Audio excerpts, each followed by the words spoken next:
Hey guys, welcome back to my channel W and the City. எல்லாரும் எப்படி இருக்கிறீங்க guys? அல்ஹம்துலில்லாஹ் நானுமே ரொம்ப நல்லா இருக்கிறேன்.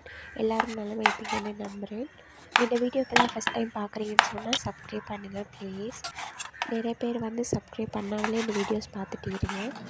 இன்றைக்கி வந்து ஃப்ரைடே ஸ்பெஷல் வந்து என்னென்னு பார்த்துடலாமா?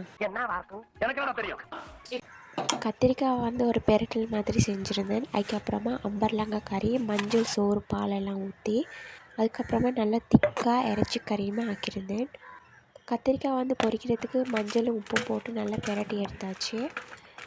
கறிக்கு தேவையான மரக்கறியெல்லாம் ஒரு சைடில் கட் பண்ணிகிட்டு இருந்தேன். நேற்று வந்து நான் ஐஸ்கிரீம் வேறு குடிச்சிட்டு நல்லா மூக்கால் தான் பேசிகிட்டு இருக்கிறேன். யாருக்காவது டிஸ்டர்பாக இருந்தால் வீடியோ ஸ்கிப் பண்ணியிருக்கேன். சுத்தமான உருட்டு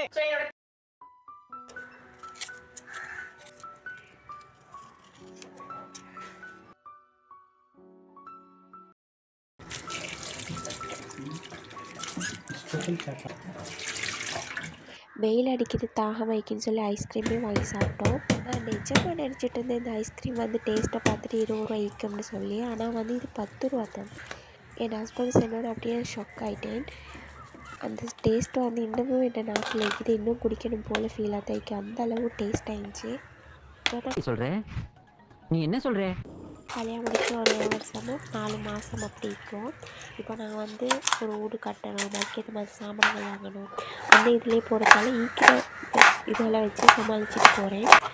ஏன் வந்து இதை சொல்கிறேன்னு சொன்னால் நான் அடுப்பில் தான் ஆக்குறேன். அதுவும் இல்லாமல் வந்து அடுப்பில் ஆக்கினது எனக்கு டேஸ்ட் பிடிச்சிக்குது, ரொம்பவே நல்லா இருக்குது. கேஸ் அடுப்பு வாங்காட்டி அடுப்புலேயே சமைச்சு தீக்கிறேன். கண்டிப்பாக கேஸ் அடுப்பு வாங்கினாலும் அதை அவங்கள்ட்ட ஷேர் பண்ணிக்கிறேன். அதுக்கப்புறமா வந்து அரிசியுமே ஒரு பக்கம் கழுவி க்ளீன் பண்ணி வச்சுட்டேன்.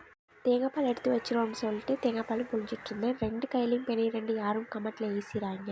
எனக்கு வந்து ஒரு கையில் வந்து கொஞ்சம் கை வலி, அதால் ஒழுங்காக அதை பிணைஞ்சு பால் வர வைக்கலாம்.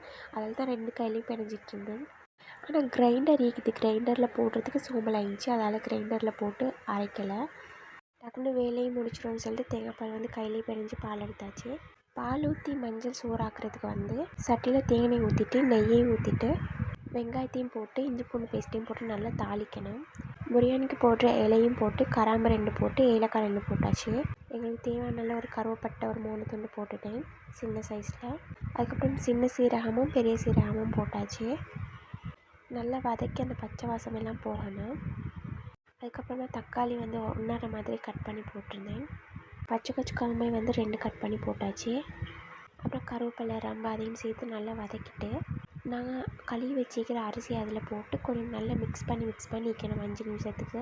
அந்த தேங்காய் நெய்லேயும் அந்த வெங்காயத்தோடையே வதங்கி அந்த வாசம் கொண்டு வரும், நல்ல ஃப்ளேவர் உண்டு. நல்லா ஒரு 5 நிமிஷம் கிண்டி வைக்கும்போது தலைப்பாலை ஊற்றி அதையுமே வந்து கொஞ்சம் நல்லா கிண்டி இன்னும் கொஞ்சம் அந்த வாசம் எல்லாம் சோத்தில் பிடிக்கிறதுக்கு கொஞ்சம் கிண்டி வைக்கணும். தேவையான அளவு மஞ்சள் போட்டுட்டு உப்பும் தேவையான அளவு போட்டுட்டு தலைப்பால் வந்து ஃபஸ்ட்டுக்கே ஊற்றிருந்தேன். 2வது பாலையும் ஊற்றிட்டு சோறை வேக வைக்கணும்.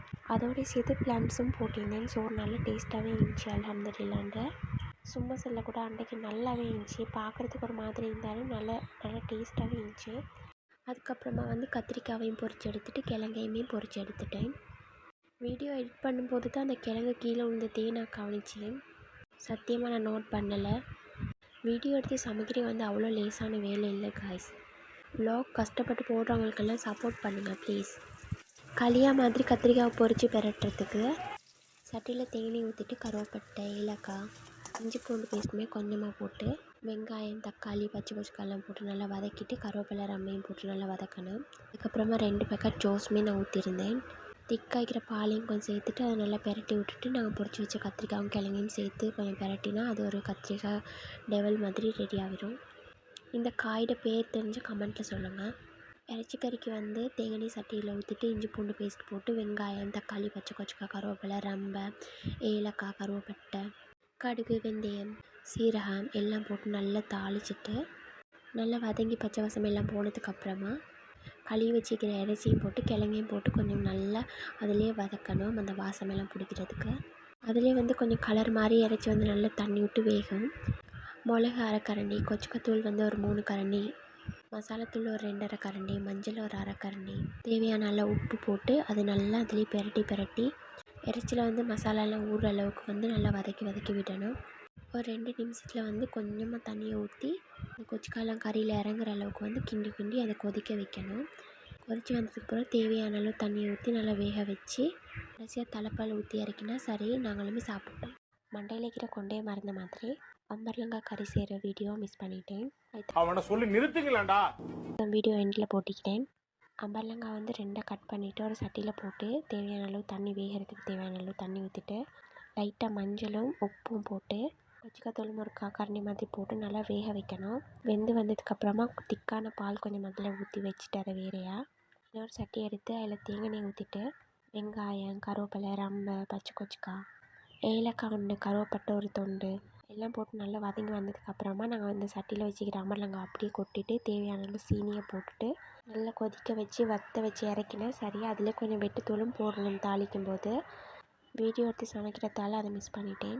நார்மலாகவே வந்து கிச்சனில் சமைச்சா வந்து கிச்சன் அலங்கோலமாக தான் ஆகும். வீடியோ எடுத்துகிட்டு சமைச்சதால இந்த லட்சணத்தில் இருக்குது. இந்த ஸ்டாண்ட் வச்சு தான் வந்து நான் வீடியோலாம் எடுப்பேன். ஸ்ரீலங்கா ப்ரைஸ்க்கு வந்து ஒரு 700-800 போல் இது வாங்கினேன் இந்த ஸ்டாண்ட். கிச்சனையும் க்ளீன் பண்ணிவிட்டு நாங்களுமே சாப்பிட்டோம். அல்ஹம்துலில்லாஹ். நெக்ஸ்ட் வீடியோவில் பார்ப்போம் காய்ஸ். சப்ஸ்கிரைப் பண்ணுங்கள், லைக் பண்ணுங்கள்.